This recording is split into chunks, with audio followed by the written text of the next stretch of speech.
ஏங்க நீங்கள் ஆஃபீஸ் போகும்போது போகிற வழியில் எங்கள் அண்ணன் வீட்டில் வருவீங்களா? ஏம்மா என்ன விஷயம்? எங்கள் அண்ணன் பொண்ணுக்கு சடங்கு வைக்கிறேன்னு சொன்னாங்க. அது விஷயமா அண்ணன் பேச கூப்பிட்டாங்க. அதான் சரிம்மா, விட்டுட்டு போகிறேன். ரெடியாக இரு. இந்த ஃபங்க்ஷனுக்கு என்னங்க செய்யலாம்? நம்ம ஸ்டேட்டஸுக்கு என்ன வேணால் செய்யலாம். அண்ணா வாங்கண்ணா வாங்க, அண்ணி வாங்க வாங்க. என்னங்க நாத்தனாரும் அண்ணன் வந்திருக்காங்க, வாங்க சீக்கிரம். வாமா தங்கச்சி, வா வா வா. வாங்க மச்சான், வாங்க வாங்க. வாங்க மச்சான், வாங்க உட்காருங்க உட்காருங்க. தங்கச்சி வா உட்காரு. அமுதா, தங்கச்சிக்கும் மச்சானுக்கு போய் டீ போட்டு எடுத்துட்டு வா, டக்குன்னு போ. மருமகளே வாமா வாமா. தம்பி வாங்கப்பா. என்னண்ணா சடங்கு எப்போ வைக்கிறது முடிவெல்லாம் பண்ணிட்டீங்களா? உங்ககிட்ட கேட்காமையாம்மா, உங்களை வச்சு தான் பேசணும்னு முடிவே பண்ணியிருக்கேன். எங்கே வச்சுருக்கீங்க? இந்த வீடு ரொம்ப சின்னதாக இருக்குது. இங்கே எந்த இதுவுமே ஃபங்க்ஷன்லாம் வைக்க முடியாது போல இருக்கு. இல்லை மச்சான், ஒரு சின்ன பார்ட்டி ஹால் பிடிச்சி வைக்கலான்னு இருக்கோம்.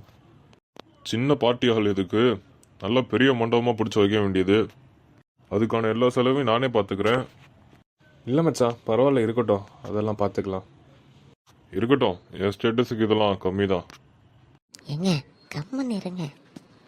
ஐயோ சாரித்த, அண்ணங்கிட்ட பேசிக்கிட்டு இருந்தனால நீங்கள் கூப்பிட்டதை கவனிக்கலை. நல்லா இருக்கீங்களா அத்தை? பரவாயில்லம்மா, நான் நல்லா இருக்கேன். சம்மந்தியம்மா சம்மந்தியெல்லாம் நல்லா இருக்காங்களா? நீங்களாம் நல்லா இருக்கீங்களா? எங்களுக்கு என்ன குறை? நாங்கள் ஓஹோன்னு தான் இருக்கோம். சரிப்பா, நல்லா இருந்தா சரிதான். அண்ணா டீ எடுத்துக்கோங்கண்ணா. அண்ணி டீ எடுத்துக்கோங்க. வெளியில் நான் டீலாம் சாப்பிட மாட்டேம்மா.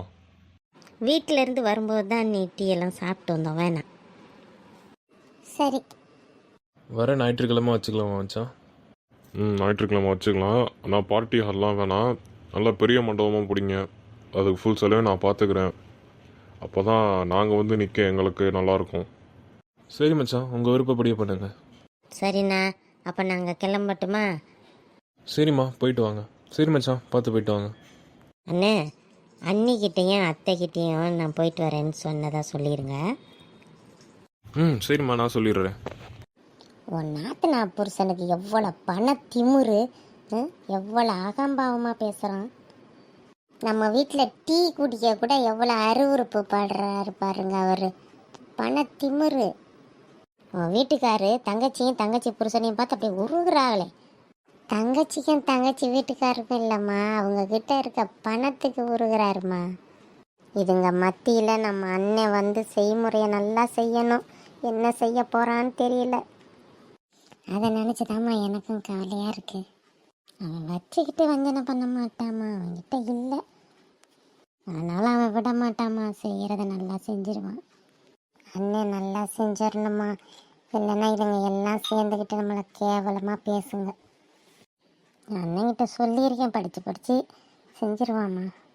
சரி, ஆக வேண்டிய வேலையை பார்ப்போம் வாங்க. சொல்கிறா வாசு, கால் பண்ணி அவசரமாக கூப்பிட்டுருந்தியடா. பணம் ரெடி பண்ணுறேன்டா, அதை சொல்கிறதுக்கு தான் கூப்பிட்டேன். என்னடா சொல்கிற? நீ ஒரு பேச்சுக்கு தான் சொல்கிறேன்னு நினச்சா பார்த்தா உண்மையிலே ரெடி பண்ணிட்டேன்னு சொல்கிற. ரொம்ப சந்தோஷம்டா, ரொம்ப தேங்க்ஸ்டா. டேய், அந்த சோமுக்கிட்ட வட்டி ரொம்ப அதிகம்டா. நேரத்துக்கு அவங்ககிட்ட வாங்கிட்டு இருந்தேன்னா கடன்லேயே நீ மூழ்கிருப்ப. ஒரு பிஸ்னஸ் கான்ட்ராக்ட் கிடச்சிருக்குடா. அதான் இந்த அட்வான்ஸ் அமௌண்ட் கொடுத்துருந்தாங்க, பேங்க்கில் இருந்துச்சு.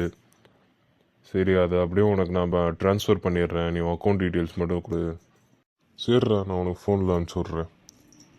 ஃபோனில் சொன்னால் நல்லா இருக்காதுன்னு தாண்டா நேரில் கூப்பிட்டு சொன்னேன். என்னை பொறுத்த வரைக்கும் மாதா பிதா குரு நல்ல நண்பன்